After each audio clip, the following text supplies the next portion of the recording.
ከባለቤቴ ጋር በትዳር 1 ዓመት ከ5 ወራችን ነው። ባለቤቴ በጣም ቆንጆና ረጋ ያለች ሴት ናት። ግን ከሷ ጋር የማያግባባን አንድ ነገር ይቅርታ አታደርግም። ሁሌ የሆነ ነገር ተፈጥሮ ይቅርታ ስላት በፍጹም ይቅርታ አታደርግልኝም። ደግሞ ሁሌ አንድ ጥፋት ሳጠፋ ባለፈው በስንት መከራ ይቅርታ አድርጌያለሁ ያለችውን ጥፋቴን ታነሳዋለች።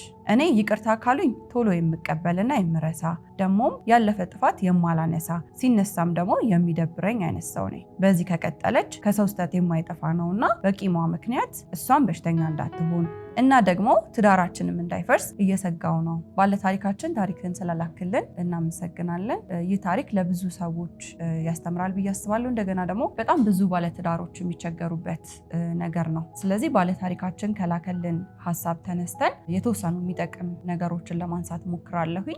የመጀመሪያው ይቅርታን አለመቀበል የሚለውን ከማንሳታችን በፊት ባለቤቴ በጣም በተደጋጋሚ ይቅርታ ያደረገችውን ነገር መልሳ ታነሳለች የሚል ሀሳብ አንስቶ ነበር። አይምሯችን ሁል ጊዜም እኛን መጠበቅ የኛ ስራ ስለሆነ በህይወታችን ውስጥ ከሚያጋጥሙን መልካም ነገሮች ይልቅ ያጋጠሙን ክፉ ነገሮች ወይም ደስ የማይሉ ሞመንቶችን ቶሎ ቶሎ እናስታውሳቸዋለን። ልክ ጥፋቶች ሲደገሙ ወይም ደግሞ አንድ ጥፋት ሲደረግ አዲስ ጥፋትም ቢሆን አይምሯችን ያን ነገር እንደተደገመ ይነግረናል። ያንን ሲነግረን ግን ለትዳር አጋራችን ያንን ሪፍሌክት ማድረግ ነው ስህተቱ እንጂ ያንን ነገር ማስታወሳችን አይደለም። ስለዚህ ሙሉ ለሙሉ ከአይምሯችሁ ለመርሳት ወይም ዲሌት ስለማድረግ አታስቡ። ከዛ ነገር ጋር መታገል የለባችሁ። ምክንያቱም አይምሯችሁ እናንተን ሴፍ ለማድረግ ሲል አንድ ኤክስፒሪየንስ ሲደገም ሊያስታውሳችሁ ይችላል። ግን ያንን ለትዳር አጋራችሁ ሪፍሌክት ማድረግ አንተ የዛሬ ዓመት እንዲያደርገህ ነበር ኦር አንቺ የዛሬ ዓመት እንዲያደርገሽ ነበር መባባሉ በግንኙነታችሁ መካከል ክፍተትን እየፈጠረ የሚሄድ ትልቅ አቅም አለው ማለት ነው። ስለዚህ ያንን ሀሳብ ማስታወሳችሁ ሳይሆን ማንሳታችሁ ጥፋት ሆኖ ይገኛል። ስለዚህ ይህንን ነገር ኤክስፒሪየንስ እያደረጋችሁ ያላችሁ ባለትዳሮችም ኢቨን ሪሌሽንሺፕ ውስጥም ያላችሁ ወይም የፍቅር ግንኙነት ውስጥ ያላችሁ ሰዎች ይህን ልምምድ በተቻላችሁ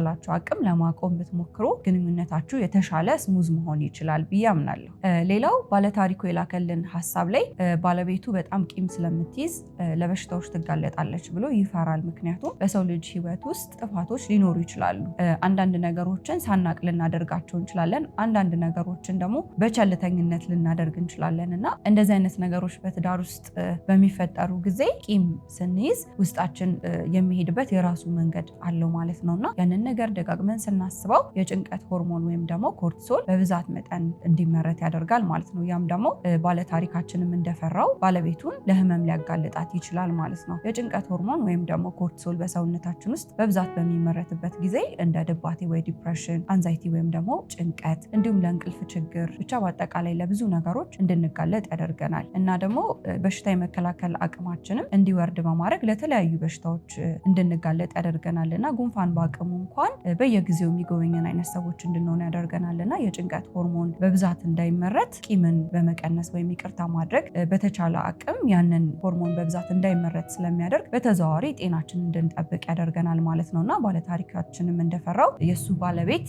እንደዚህ አይነት ሁኔታ ውስጥ ከሆነ ያለችው ለበሽታ የመጋለጥ እድሏን ይጨምራል። ለልብ ህመም ሊሆን ይችላል፣ ደም ግፊት፣ ብቻ ብዙ ከጭንቀት ጋር እንዲሁም ደግሞ አንድን ቂም ከመያዝ ጋር ደጋግሞ ከማሰብ ጋር ከመጨነቅ ጋር ተያይዞ ስለሚፈጠሩ ማለት ነው። ታዲያ ሰዎች ለምንድነው ይቅርታ መቀበልን የማይችሉት ከሚለው አንጻር የተለያዩ ነጥቦችን ለማንሳት እሞክራለሁ።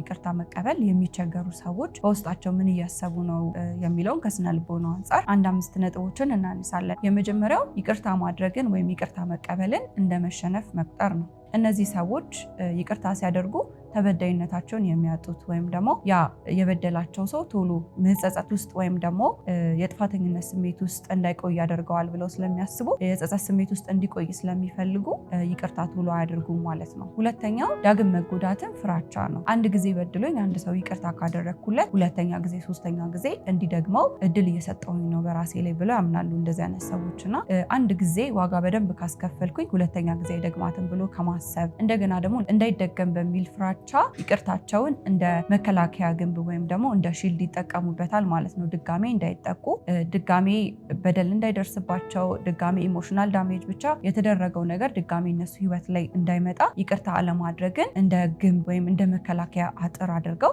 ይጠቀሙበታል ማለት ነው። ሌላው ይቅርታ ካደረግኩኝ እንደረሳው ተደርጎ ይታሰባል ወይም ደግሞ ነገሩን አክሰፕት እንዳደረግኩት ተደርጎ ይወሰድብኛል ከሚል ፍራቻ ሰዎች ሰዎች ይቅርታ ላያደርጉ ይችላሉ። ይቅርታ ካደረኩኝ ወይም ይቅርታ ከተቀበልኩኝ ያንን ድርጊት እንደረሳሁኝ ወይም እንደተቀበልኩት አድርጎ ያ ሰው ድጋሚ ደግሟል ወይም ደግሞ የሆነ አፕሩቫል ያገኘ ይመስለዋል ብለው ስለሚፈሩ ሰዎች ይቅርታቸውን ቶሎ እንዳይሰጡ ያደርጋቸዋል። ሌላው እኔ ደረሰብኝ ስቃይ ወይም እኔ ደረሰብኝ ነገር እዛ ሰው ላይ ሳይደርስ ይቅርታ ማድረግ እንደ ኢፍትሃዊነት የሚያዩት ሰዎች አሉ። ስለዚህ ልክ እነዛ ሰዎች የደረሰባቸውን ነገር ያ ሰው እስከሚደርስበት ድረስ ይቅርታ የማይሰጡ ወይም ይቅርታ የተጠየቁትን የማይቀበሉ ሰዎች አሉ ማለት ነው። ያንን እንደ ኢፍትሃዊነት ወይም ደግሞ ያ ሰው መክፈል እንዳለበት መቀጣት እንዳለበት እነሱ የቆሙበት ቦታ ላይ መቆም እንዳለበት አድርገው በጽኑ የሚያምኑ ሰዎች ቶሎ ይቅርታቸውን አይሰጡም ወይም የሚጠየቁትን ይቅርታ አይቀበሉም። የመጨረሻው ሰዎች ይቅርታ የማያደርጉበት ምክንያት በተበዳይነት ማንነት ውስጥ መጥለቅ ወይም ደግሞ የቪክቲም አይደንቲቲን ዴቨሎፕ ያደርጋሉ ማለት ነው። ይሄ ማለት ምን ማለት ነው? እኔ ማለት የተበደልኩ ሰው ነኝ፣ እኔ ተጠቂ ነኝ፣ በእንትና ምክንያት እንዲደርሶብኛል በሚል የሚያገኙትን ሀዘኔታ ወይም ከሌሎች አይዞ መባል ወይም እሱ የተበደለ ሰው ነው፣ እሷ የተበደለች ሰው ነች፣ የሆነ አይነት ሀዘኔታና የሆነ የሚሰጣቸውን ቦታ ያንን ኢንጆይ ያደርጉታል። ስለዚህ ሁልጊዜ ያንን ጥቅም ለማግኘት ሲሉ ሁልጊዜ እንደተበደለ ሁልጊዜ ጥቃት እንደደረሰበት ሰው ትሪት እንዲደረጉ ስለሚፈልጉ ያንን ይቅርታ አይቀበሉም። ያንን ሀዘኔታ ባልገባቸው መንገድ ሰኪዩር ሲያደርጋቸውና ኢንጆይ ሲያደርጉት እንመለከታለን። ስለዚህ በዚህ በተበዳይነት ማንነት ውስጥ ጠልቀው ስለሚገቡ ይቅርታ ደግሞ ያንን የሚሰብር ነገር ስለሆነ ያንን አይቀበሉም ማለት ነውና በአጠቃላይ ሰዎች ይቅርታን የማይቀበሉበት መንገድ እነዚህን ይመስላል። ባለታሪካችን ከላከልን ነገር ተነስቼ ማለት የምችለው ይሄንን ነው። ግን ባለታሪኩ ራሱ መጥቶ ነገሩን የበለጠ ቢያብራራው ከዚህ የተሻለ ነገሮችን ዲፕሊ ማየት ይቻላል። ግን አሁን ላይ ከቴክስቱ ላይ እንደተረዳሁትኝ በዚህ መልክ ለማብራራት ሞክሬያለሁኝ። ሌሎቻችሁም ታሪካችሁን ብትልኩልን በዚህ መልኩ አስተማሪ አድርገን የምናቀርበው ይሆናል። ይህንን ቻናል ሰብስክራይብ ካላደረጋችሁ ሰብስክራይብ እንድታደርጉ እንዲሁም ደግሞ ይቅርታ ለመቀበል ለሚቸግራቸው ወዳጆቻችሁ ሼር አድርጉላቸው። መልካም ቆይታ